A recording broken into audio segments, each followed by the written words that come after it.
జనవరి 22వ తారీఖున మన గృహాల్లో 5 దీపాలు ఎందుకు వెలిగించాలో తెలుసుకుందాం.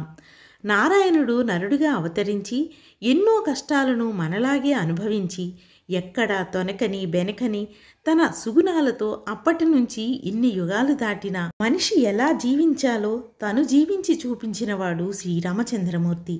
ఎప్పటికైనా రామయ్య తండ్రి తన రాజ్యానికి రాకపోతాడా అని 500 ఏళ్ల నుంచి 5 తరాలు తమ కన్నీటితో రామనామంతో ఆవేదనతో పోరాడే శక్తి లేక సాధించుకునే మార్గము తెలియక ఎంతోమంది తన దేహాలను వదిలి వెళ్ళిపోయారు.